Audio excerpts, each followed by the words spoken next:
We saw trade numbers coming today. Surprise on the market. We saw a surplus of 970 million rand. How big a surprise was it for you versus the numbers that you had in your book? It's a small surprise in the sense that, the trade number is very volatile. So we do get it wrong, most of the time. So but when you look at the breakdown of the numbers, there was that bit of a recovery from exports, increasing at a faster pace than imports. But there is a pattern that is not likely to hold for the remainder of the year. Yeah, but the other big surprise, of course, perhaps not so much a surprise given the state of the economy, is the import figure, 12.7%. Was that a big surprise for you in terms of just where it was? When you look at the breakdown, you're looking at, for instance, vehicles and equipment. There was a very strong increase there of just above 60% on a month-on-month basis.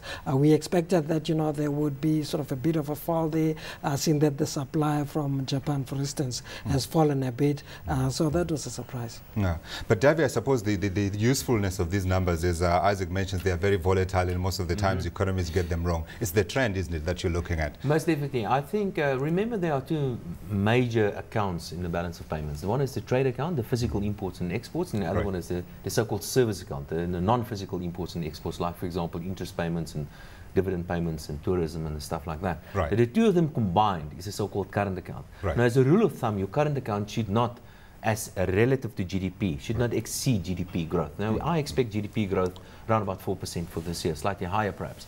So currently, it seems to me as if the current account deficit for the year should be actually below 4%. So it's fairly easy to fund the current account deficit below 4%. So South Africa is in a very comfortable position. Most definitely. And I think the point I'm trying to make as well is, with this sort of current account or expected current account deficit, there's still going to be a deficit. And don't be mistaken here. The current account deficit will widen up. It will open up again. It always does. But for the time being, it's a fairly comfortable current account deficit to fund, and I think that's a very important contributing reason why the rand is relatively strong as well. Indeed. Also, what is surprising to me is that our exports are doing quite well. Now, not too long ago, a couple of months ago, everybody was calling for a weaker currency because we're going to kill the economy, we need to weaken the currency. All of a sudden, look what the exports are doing.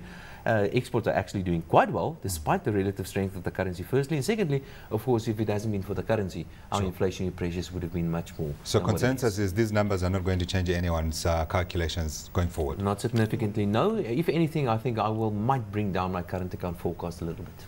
And would it change yours?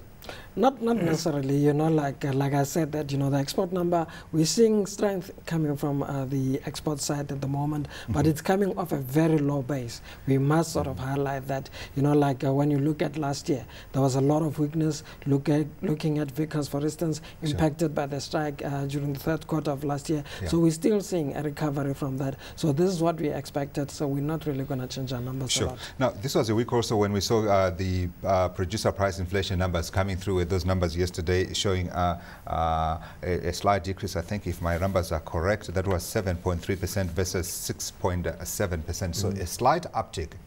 Was that a concern for you? That's a leading indicator of what's going to happen to inflation in South Africa. Remember that the PPI, or the producer inflation basket, is a smaller basket. There are no services in this basket, only goods in this basket. And this basket reacts much quicker to important price changes, like, for example, changes to the petrol price. So I think what we're seeing now, and this is a leading indicator, that inflation pressures on a consumer side is likely to start coming through as well. And I'm a little bit concerned about that.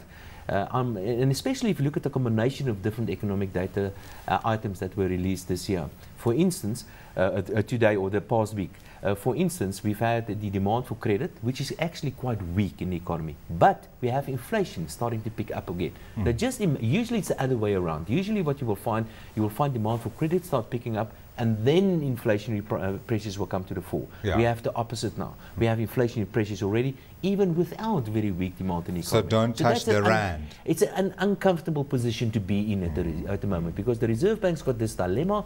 Inflation is becoming a problem, but if they start increasing interest rates now, demand is not strong. So that is a bit of a dilemma that the Reserve Bank faces at the moment. Indeed. Now, let's look at the other numbers that came through also today, with the credit numbers. And a conversation I had with Wayne Makari earlier on was that the picture that's emerging is of corporates still reluctant to borrow. On the other hand, we've got consumer who are starting to borrow. But one comment that was made by one economist that I saw earlier on today suggested that the consumers may be borrowing to fund consumption. that is normal day-to-day consumption. Is that a concern, particularly given the fact that we do know that house debt levels remain extremely high? Yeah, I mean, clearly the credit numbers we saw today confirm that, you know, momentum in the economy, momentum in the core economy remains weak, which means that, you know, like we're not going to see the strong growth. You know, I heard Dawie saying that, you know, he's looking at a growth rate of around 4% this year. We are a bit skeptical about that. What are your forecasts? 3.5 would be a good number for this year. That's what we believe. And, you know, when you look at where the growth is coming from, consumption is very strong. You know, that's why I said with the trade numbers said, you know, the imports are likely to exceed exports this year. Growth in imports, because you're going to see the consumer, you know, buying more and more and more. And the consumer is taking on more credit, although it is not very strong. You know, we're talking about levels of around 5–6% here. You know, but we have to take into account that, you know, like debt levels for consumers are still very high. And now at the moment, they're taking advantage of low debt servicing costs, you know, to really take the money and spend. Dawie, I see you want to jump in. Yeah, your question about whether people are borrowing money in order to maintain, to buy groceries, for instance. Yeah. I'm not too concerned. I'm sure there are many cases like that, but I'm not too concerned at this stage of the cycle and the reason for that is because usually you find people borrowing money on their mortgages to buy a new boat or a new car or to pay for the groceries. You usually find that during times of an increase, quite a strong increase in property prices, for instance. And that is not happening at the moment. I'm pretty sure there are people borrowing money in order to survive, but I'm not too concerned about this. An increase in demand for credit, around about 5–6%, that is actually a little bit on the low side. I would like to see that rate of increase around about 8–9% at the current level of the economic cycle. It is on the low side at the moment. And coming back to my comment earlier, where I said that the Reserve Bank is a little bit in a difficult position here, because if you start increasing interest rates, just as demand of credit starts picking up, you're going to kill down that demand. In the meantime, you have inflationary problems. And by the way, if the Reserve Bank decides to do something about monetary policy, and I have got a suspicion they are going to do something about interest rates, the sooner they start with this, the better for everybody. What's your forecast? When do you see them beginning to tighten again? That is really a question, because we've got a new governor at the Reserve Bank. The new governor at the Reserve Bank, during times of when interest rates are going down, it's easy. It's easy to be a new governor. You cut interest rates because that's what the cycle tells you to do. You reduce interest rates, that's the easy part. The difficult part is when you have to start doing the opposite. Now, I'm pretty sure, knowing Jill Marcus, that she will do what is necessary. And the necessary thing certainly will be, at some stage, for the Reserve Bank to start tightening monetary policy. And I think the question is not whether they're going to increase this year, but when. how much. How much? But there could be 250 basis points.